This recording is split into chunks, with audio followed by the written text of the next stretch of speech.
చేసిన విఘ్నులైనటువంటి ప్రజలు చూస్తూ ఉన్నారు. ఇది గమనించాలి. రెండవది, చంద్రబాబు నాయుడు గారు ప్రతిపక్ష నాయకుడిగా మొన్న ఉన్నప్పుడు సార్, వారి ఇల్లు ఎక్కడ సార్ ఉంది?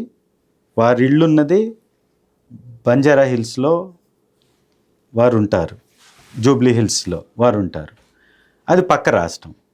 వారు ఉండేటటువంటి రోడ్డులోకి పోకుండా అక్కడ బ్యారికేడ్స్ ఉంటాయి, సెక్యూరిటీ ఉంటుంది. ప్రతిపక్షంలో ఉన్నప్పుడు పక్క రాష్ట్రంలో కూడా సెక్యూరిటీ వీరికి.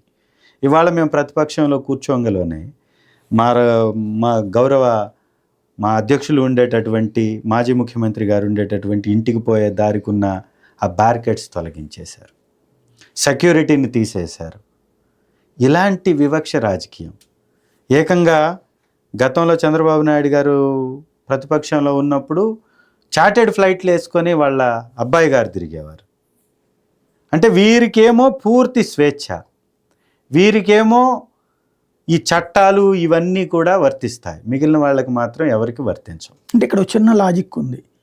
మీరు చెప్పినట్టుగా హైదరాబాద్లో ఉంది, అది ఆ రాష్ట్ర ప్రభుత్వం ఇస్తుంది. ఆయన జెడ్ కేటగిరీ సెక్యూరిటీ ఉన్నాయని కాబట్టి ఈయనకి జెడ్ కేటగిరీ లేదు, నెంబర్ 1.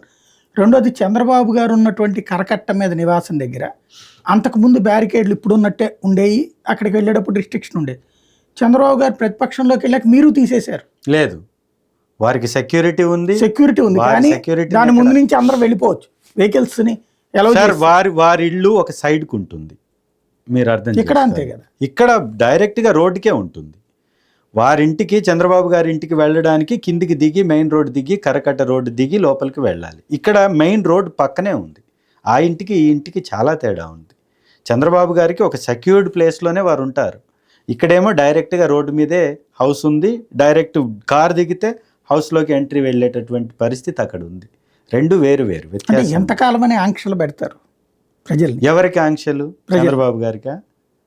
ప్రజలు అట్టించి ప్రశాంతంగా వెళ్ళలేని పరిస్థితి. ఆ పక్కన అపార్ట్మెంట్లు ఉన్నాయి, అటు ఇటు ప్రైవేట్ ల్యాండ్స్ ఉన్నాయి, వాళ్ళు వెళ్ళలేరు. అందరూ బ్రహ్మాండంగా వెళ్తున్నారు, ఎవరికి ఎలాంటి ఇబ్బంది లేదు. ఐడి కార్డులు చూపెట్టండి ఎలా చేసేవాళ్ళు కాదు కదా సార్. ఎవరి కారు, ఎవరు ఏ బిల్డింగ్లో ఉంటారో అన్ని రికార్డు ఉంటుంది. అది సొసైటీ ఉంది, ఆ సొసైటీలో గేటెడ్ కమ్యూనిటీ లాగా వారందరూ వెళుతున్నారు. ఎవరికి ఎలాంటి ఇబ్బందులు అక్కడ లేవు.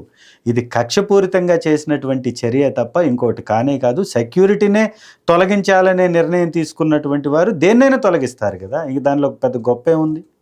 రైట్. ఒక